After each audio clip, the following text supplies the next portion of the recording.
सभी को मेरी तरफ से नमस्कार, राम राम, गुड मॉर्निंग। मैं देशवाल डिफेंस एकेडमी के इस यूट्यूब चैनल पर आप एक बार फिर से आप सभी लोगों का स्वागत करती हूँ। आप आई थिंक आप लोगों ने कर ही दिया होगा लाइक और सब्सक्राइब हमारे चैनल को। नहीं किया है तो अब कर दीजिए, घंटी बजा लीजिए ताकि आपको वीडियोज़ मिलते रहें और शेयर करते रहिए ताकि सबको फ़ायदा हो। हम कर रहे हैं साइंस के टॉपिक्स, तो हमने काफ़ी सारे टॉपिक्स डिस्कस कर लिए हैं। आज हम करेंगे, जैसा कि हमने अपनी लास्ट वीडियो में बोला था कि हम टॉपिक करेंगे कौन सा, परमाणु से रिलेटेड ना। तत्व कितने हैं, तत्व में हमने बोला था आपको कि हमें ज़्यादा से ज़्यादा 20 तत्व जो हैं वो याद करने पड़ेंगे और वो लाइन से ही याद करने पड़ेंगे। ठीक है, तो परमाणु की बात पे आते हैं। सबसे पहले इसकी खोज किसने की थी? तो परमाणु की खोज करने वाले कौन थे? डाल्टन साहब थे। ठीक है, डाल्टन साहब ने बोला क्या? डाल्टन साहब ने बोला कि जो परमाणु है वो कैसा है? अविभाज्य है, अविभाज्य। ठीक है, परमाणु खोज की डाल्टन ने बोला क्या कि अविभाज्य है। लेकिन क्या होता है? नहीं, बाद में क्या हो गया था कि इलेक्ट्रॉन, प्रोटॉन्स और न्यूट्रॉन्स तीन हमारे आ गए थे।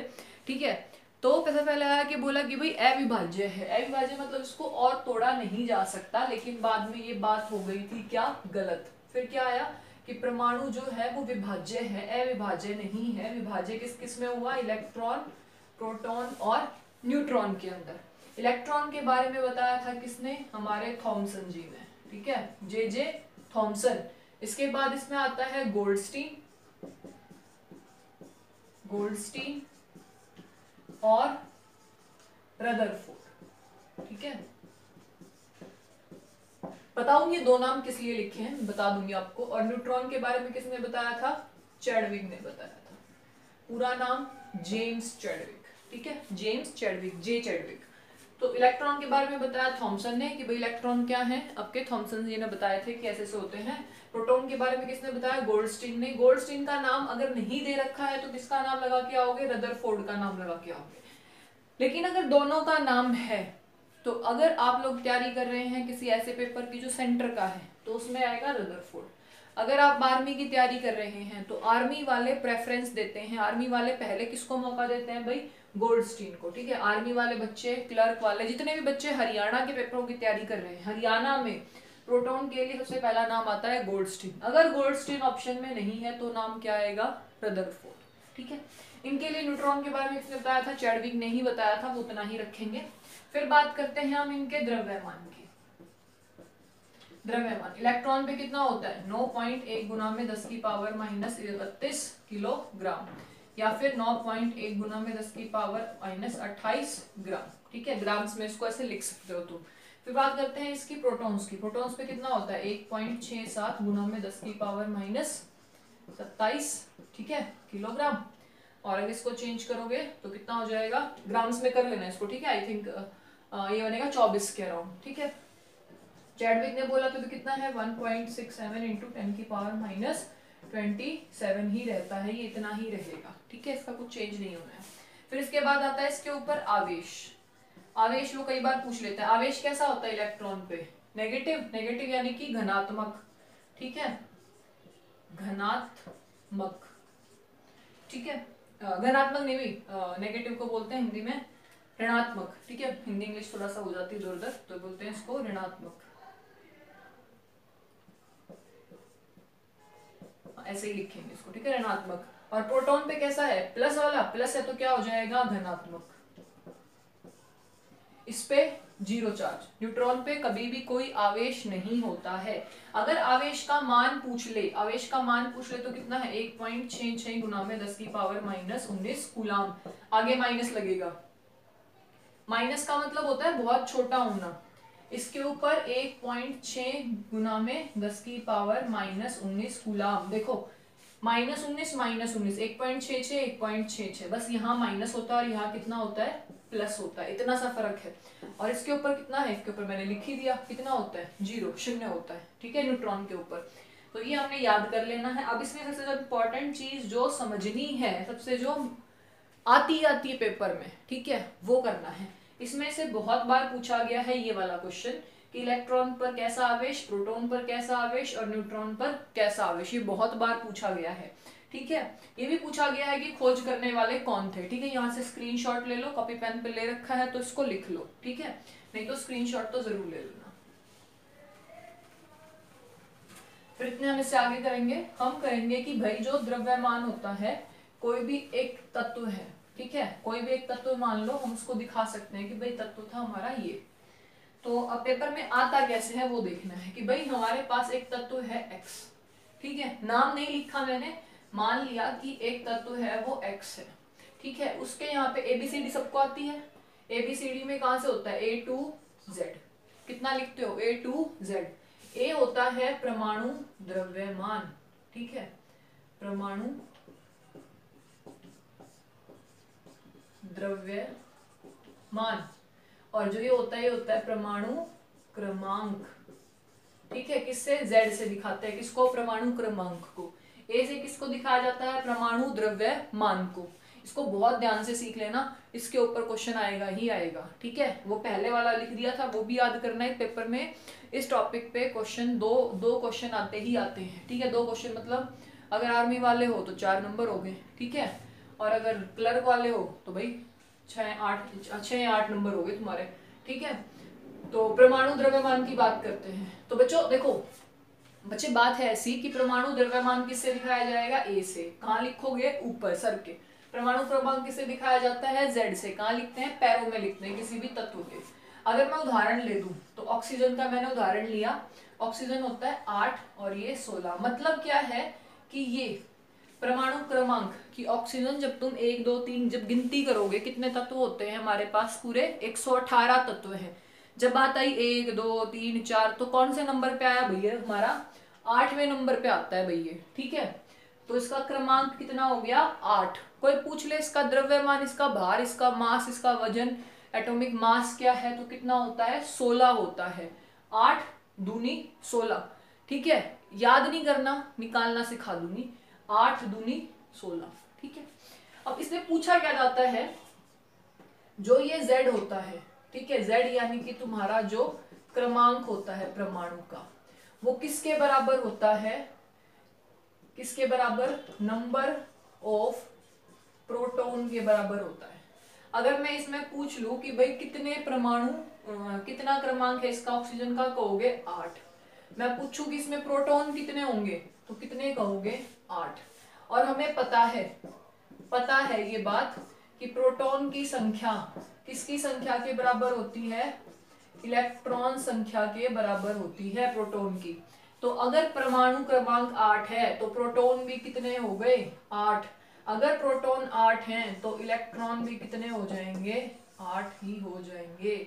इस बात को समझ लेना, वीडियो को 4 बार देखना पड़े तो 4 बार देखना, 6 नंबर का 4 नंबर का सवाल है, ठीक है। जितना क्रमांक उतने प्रोटॉन की संख्या, जितने प्रोटॉन उतने क्या होते हैं, इलेक्ट्रॉन। क्वेश्चन क्या आया था, एक बार क्वेश्चन दे दिया कि बताओ तुम क्रमांक किसके बराबर होता है, प्रोटॉन के बराबर, इलेक्ट्रॉन के बराबर या न्यूट्रॉन के बराबर। तो बच्चे आगे कंफ्यूजन में, क्या आ गया भाई, हो गया दिमाग खराब, कैसे कि प्रोटॉन इलेक्ट्रॉन तो बराबर होते हैं, दोनों का ऑप्शन तो दिया ही नहीं। होता क्या है, परमाणु क्रमांक से बनते हैं प्रोटॉन, तो ऑप्शन में क्या लिख के आओगे, प्रोटॉन। इलेक्ट्रॉन पे टिक मार के कोई भी नहीं आएगा, ये बात ध्यान रखना, ठीक है। और प्रोटॉन के बराबर किसकी संख्या होती है, इलेक्ट्रॉन की संख्या होती है, ये बात ध्यान रखना। फिर किसी ने पूछ लिया कि बताओ इसमें न्यूट्रॉन की संख्या कितनी होगी, न्यूट्रॉन की संख्या कितनी होगी बताओ। तो क्या लिखते हैं, A माइनस Z, मतलब द्रव्यमान माइनस कर दो किसमें से, क्रमांक में से।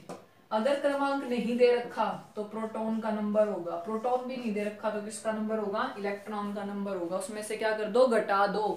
कैसे, इसके ऊपर क्वेश्चन आया हुआ था कि अगर ऑक्सीजन का क्रमांक 8 है तो बताओ उसके अंदर प्रोटॉन और इलेक्ट्रॉन कितने होंगे, ठीक है, और बताओ कि उसका न्यूट्रॉन कितनी संख्या होगी। तो हमने पता लग गया कि इसका मतलब है प्रोटॉन कितने, 8, इलेक्ट्रॉन भी कितने, 8। द्रव्यमान, अभी इसने द्रव्यमान दिया नहीं इसलिए याद करना पड़ेगा, द्रव्यमान कितना होता है, 16। 16 माइनस कितना, 8, Z की वैल्यू कितनी होती है, प्रोटॉन इलेक्ट्रॉन के बराबर, तो 8, तो न्यूट्रॉन भी कितने बच गए, 8 बच गए, ठीक है। याद आना चाहिए, निकालना। हर बार जरूरी नहीं है कि तुम्हें ये दे के भेजेगा कि यहाँ पे 16 है, ठीक है। क्रमांक, इलेक्ट्रॉन, ये सब तुम्हें आने चाहिए। ठीक है, अब एक और कर लेते हैं इसी बात पे। अगला क्वेश्चन लिख लो भाई, मैग्नीशियम। मैग्नीशियम दिया कितने नंबर पे? 12 नंबर पे। बताओ उसके अंदर इलेक्ट्रॉन प्रोटॉन कितने होंगे? एक तत्व दे दिया मैग्नीशियम, ठीक है, मैग्नीशियम 12। ये भी कई बार ना बताए, जरूरी नहीं है बताएगा, मैंने बता दिया। बताओ इलेक्ट्रॉन प्रोटॉन और न्यूट्रॉन कितने होंगे?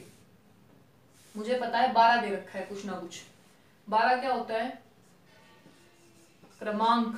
क्रमांक किसके बराबर? प्रोटॉन के बराबर। प्रोटॉन किसके बराबर? इलेक्ट्रॉन के बराबर। दो बातें पता है, लिख लिया। तो 12, तो यानी कि प्रोटॉन कितने होंगे? 12, और इलेक्ट्रॉन भी कितने होंगे? 12 होंगे। दो चीज तो हमने निकाल ली, यहां से निकल गई। अब मुझे इसका द्रव्यमान नहीं पता, तो मैं कैसे निकालूंगी? न्यूट्रॉन की संख्या नहीं निकल सकती, इसलिए याद करेंगे 1 से 20 मैं ही करा दूंगी, दिक्कत लेनी ही है। तो इसका द्रव्यमान होता है भाई 24, ठीक है, 24। तो कितना हो जाएगा अगर न्यूट्रॉन पूछे तो क्या होता है? 24 बराबर है प्रोटॉन प्लस न्यूट्रॉन। 24 का मतलब क्या लिखा है यहाँ पे? ए लिखा है, परमाणु द्रव्यमान लिखा है, लिख लेना भाई। यहाँ पे क्या है? ये द्रव्यमान है। ये भी क्वेश्चन आया हुआ था एक बार कि जो परमाणु द्रव्यमान होता है वो किसके बारे में बताता है? परमाणु द्रव्यमान के बारे में कौन बताता है? तो प्रोटॉन प्लस न्यूट्रॉन की संख्या किसके बारे में बताती है? द्रव्यमान के बारे में बताती है। और एक बार ये पूछ लिया गया कि प्रोटॉन और न्यूट्रॉन कहाँ पाए जाते हैं? तो कहाँ पाए जाते हैं? नाभिक में। नाभिक या परमाणु के केंद्रक में, ठीक है, ये भी ध्यान रख लेना।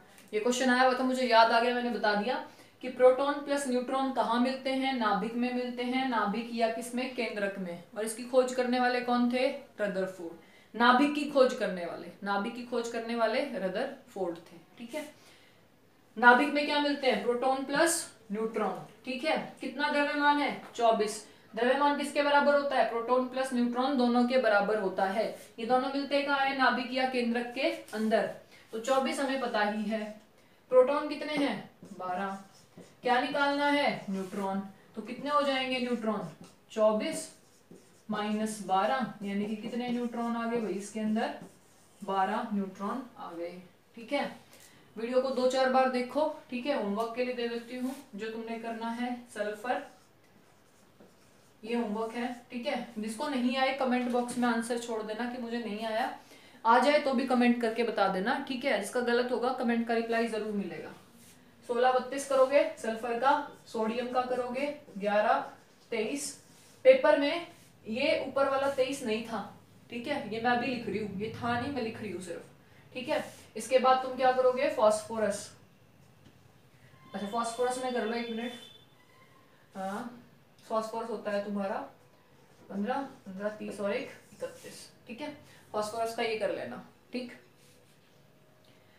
ये तुम्हारा है उदाहरण। तब तक कि मैं इसको मिटा रही हूँ, ठीक है, पॉज कर रही हूँ, फिर इसके बाद मैं कुछ लिखूंगी बोर्ड पे, वो तुम्हें डायरेक्ट याद करना है, ठीक है।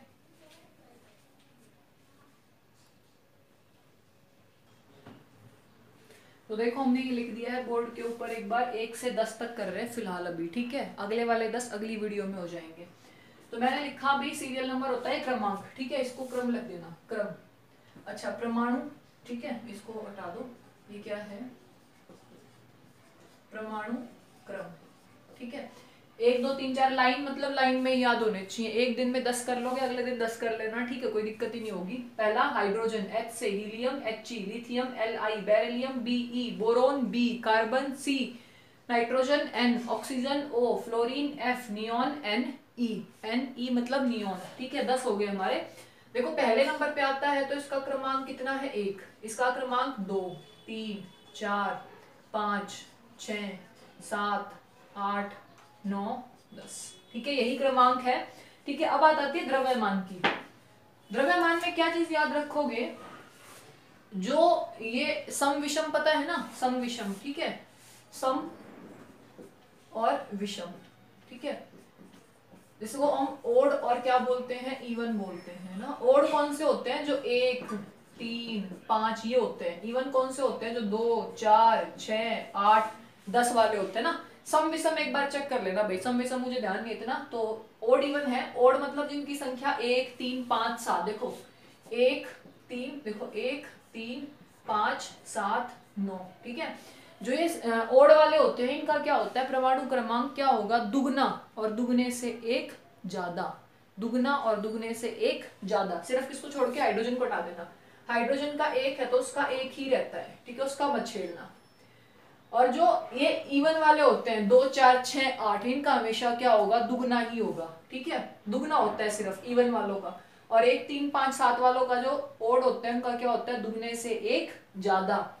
तो हीलियम की बात करते हैं, कितना है 2, 2 का दुगना कितना होगा 4। अब क्योंकि ये कैसा नंबर है, 2 4 6 वालों का क्या बोला था, दुगना ही रहेगा, दुगने से ज्यादा मत कर देना, ठीक है। हाइड्रोजन का एक है तो एक का एक ही रहता है, ये बात ध्यान रखना। लिथियम 3, 3 दूनी 6, 6 और 1 कितना हो जाएगा 7, क्योंकि ओड में जाएगा। बेरिलियम 4 दूनी 8 और 1 कितना 9, देखो इसको अलग कर लेना एक बार, ठीक है, ये थोड़ा सा अलग है, ठीक है, एक आधी इधर उधर हो जाता है, लेकिन अलग वाला पूछता नहीं है ज्यादातर आपसे, ठीक है, अलग वाला ज्यादा पूछता भी नहीं है, तो इसको हटा ही लो, ज्यादा पूछेगा भी नहीं, ठीक है। बोरोन है, बोरोन का 5 दूनी 10 और 1 क्या हो जाएगा 11, ठीक है। कार्बन 6 का दुगना 12, नाइट्रोजन 7 दूनी 14, ये कई बार पूछता है, ठीक है, इसको ध्यान रखना। नाइट्रोजन का होना तो क्या चाहिए था, दुगने से एक ज्यादा, लेकिन होता कितना है, सिर्फ दुगना ही होता है, ठीक है, ये ध्यान रखोगे। बाकी सब में क्या है, दुगने से एक ज्यादा। अगर वो ओड में है और इवन में है तो सिर्फ क्या होगा, दुगना होगा। तो 8 दूनी 16, 9 दूनी 18, 18 और 1 19, 10 दूनी 20, ठीक है। लाइन से याद करोगे, hydrogen helium lithium beryllium boron carbon nitrogen oxygen fluorine neon, हो गए याद। पहले का तो पहला ही छोड़ देना है, नाइट्रोजन का दुगना ही होता है, हालांकि ओड है लेकिन फिर भी दुगना ही है, ठीक है। एक इसमें है बेरिलियम 4 वाले में, इसका दुगना होना चाहिए था लेकिन दुगने से एक ज्यादा होता है। बाकी सब में लगेगा, सब में 11 है तो 11 का दुगना कितना हो जाएगा 22, 22 का एक, क्योंकि ओड नंबर में चला गया 23, ठीक है। 10 अंकल करेंगे, तो ये तुम्हें इसके याद होने चाहिए। अब इस पे क्वेश्चन क्या आया था, वही फ्लोरीन है, फ्लोरीन में कितने होते हैं 9, बताओ फ्लोरीन कितने नंबर पे आता है, 9 नंबर पे आता है। बताओ इलेक्ट्रॉन कितने होंगे, प्रोटॉन कितने होंगे, इन सब के इलेक्ट्रॉन प्रोटॉन। अब देखो फ्लोरीन का भी निकालोगे तुम, इलेक्ट्रॉन प्रोटॉन न्यूट्रॉन याद करके निकालोगे पर, ठीक है। अच्छा इसमें एक क्वेश्चन याद आ गया मुझे, इसमें क्वेश्चन आया था कि जो पीरियोडिक टेबल के जो जनक है, ठीक है, हमारी जो ये आवर्त सारणी है, आवर्त सारणी के बारे में बताने वाले कौन थे, आवर्त सारणी के बारे में बताने वाले कौन थे, मेंडलीफ, ठीक है। जो हमारी आवर्त सारणी है उसके बारे में सबसे पहले किसने बताया था, मेंडलीफ ने बताया था। लेकिन मेंडलीफ ने किसके हिसाब से जचाया था, द्रव्यमान, द्रव्यमान के अनुसार, अनुसार जो तत्व हैं तत्व लगाए, ठीक है भाई। पहले नंबर पे ये आएगा, दूसरे पे किसके हिसाब से लगाए, द्रव्यमान के हिसाब से। लेकिन हम किसके हिसाब से पढ़ रहे हैं, क्रमांक के हिसाब से पढ़ रहे हैं ना, ठीक है, हम किसके हिसाब से पढ़ रहे हैं, क्रमांक के हिसाब से। देखो आवर्त सारणी के बारे में बताने वाले मेंडलीफ, लेकिन उन्होंने किसके हिसाब से बताया कि द्रव्यमान के हिसाब से लगा दो, पर ये बात थोड़ी सी गड़बड़ होगी यहाँ पे। तो फिर एक दूसरे साइंटिस्ट आए जिनका नाम क्या था, मोजले, मोजली, ठीक है, मोजले, मोजले। उन्होंने क्या बताया कि आवर्त सारणी किसके हिसाब से काम करती है, किसके हिसाब से जचाओगे आवर्त सारणी को, परमाणु क्रमांक के हिसाब से जचाएंगे, द्रव्यमान के हिसाब से। किसने बोला था, मेंडलीफ ने। लेकिन क्रमांक के हिसाब से जचानी है, ये बात किसने बोली, मोजले ने बोली, ठीक है। आवर्त सारणी के जनक पूछ लिया जाए कि किसने बनाई थी, तो कौन है, मेंडलीफ ने बनाई थी, ठीक है। ये बात ध्यान रहेंगी। 10 तक काम कर लेते हैं, इससे आगे करेंगे हम अपनी अगली क्लास में। राम राम।